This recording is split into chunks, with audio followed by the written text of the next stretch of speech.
টালিগঞ্জের আইটিআইতে SIR শুনানিতে পড়ল poster.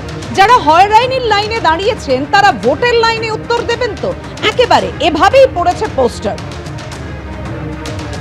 টালিগঞ্জের আইটিআইতে SIR শুনানি কেন্দ্রে পোস্টার।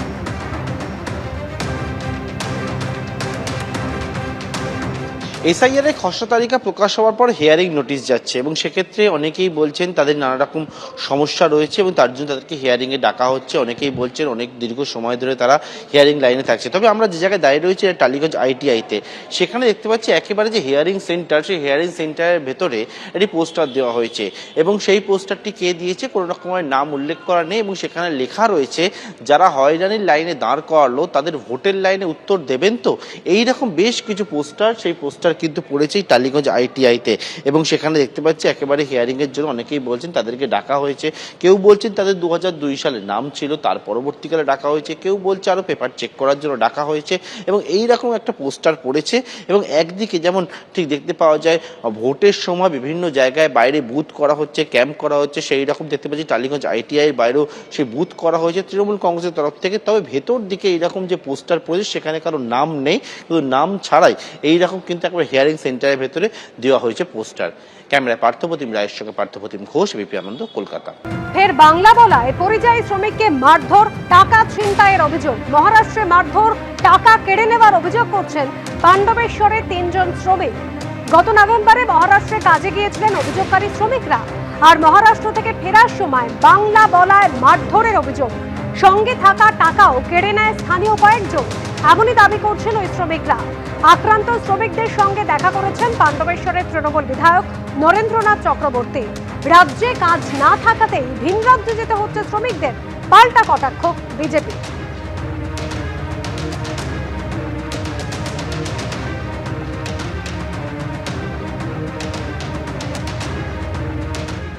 আমাদেরকে ওই গাড়ি থেকে নামাইয়ে ট্রেনে চাপিয়ে নামিয়ে দিল, বাস ওখানে যে লোকগুলো ছিল তারা সব লুটপাট করে নিল বাংলা কথা বলার জন্যে। আর বাসের থেকেও কিছু হয়েছিল, মানে ওই হিন্দিতে কথা বলে আমরা যে ভাড়াটা দিলাম, ভাড়াটা দেওয়ার পর কিন্তু আমাদের 3 জনাতে বাংলা কথা বলছিলাম, ওই নিয়ে ওরা কিন্তু অ্যাকশন ওরা নিয়েছে। আধার কার্ড দেখার পর কিন্তু ওরা ভাবছে তাহলে বাংলাদেশি, ওই জন্য বেশি অ্যাটাক করলো, সব যা ছিল লুটপাট করে দিল। বাসে ওঠার মধ্যে আমরা প্রথম টিকিট করেছি, হ্যাঁ হিন্দিতে বলেছি, তারপরে টিকিট দিয়েছে। তারপর আমরা বাংলাতে নিজেদের মধ্যে কথা বলালি করছি, তখন বলছে না এরা বাংলাদেশি, মানে ওদের ভাষাতে আর কি বলছে। যেরকম মহারাষ্ট্রে মানে বাংলাদেশ উচ্চারণটা আসছে।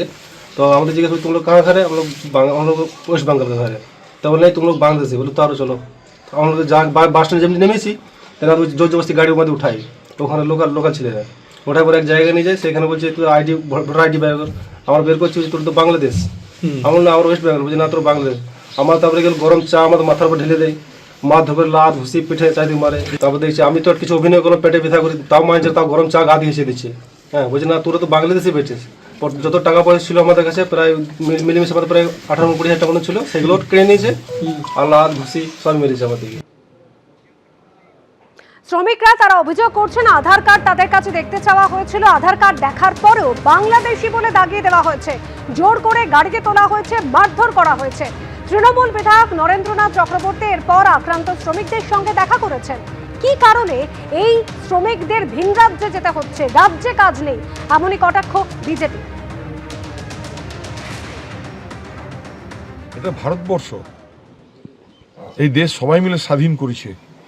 আজকে যদি বাঙালিরা যেয়ে পড়ে মহারাষ্ট্রে এইভাবে অত্যাচারিত হয়, তাদের প্রাণ সংশয় হয়, তাহলে আমরা তো এরকম কখনো বলি না।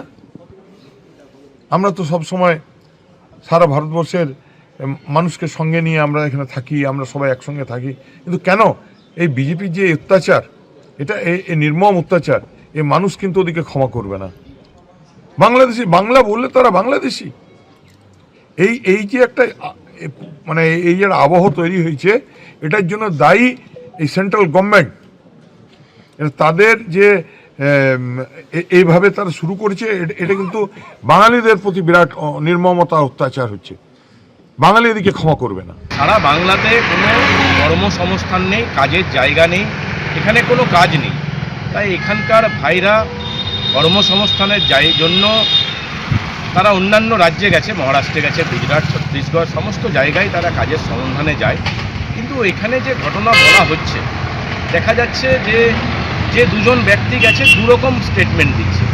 আমার মনে হচ্ছে এর মধ্যে কোনো রাজনৈতিক অভিসন্ধি নেই। তো যদি এরকম ঘটনা ঘটে থাকে তাহলে সেটা অন্যায়, কিন্তু যে ঘটনাটা দেখানো হচ্ছে তার সাথে আমার মনে হচ্ছে কোথাও না কোথাও এর সাথে কোনো রাজনৈতিক চক্রান্ত রয়েছে। এবিপি আনন্দ, এগিয়ে থাকে, এগিয়ে রাখে।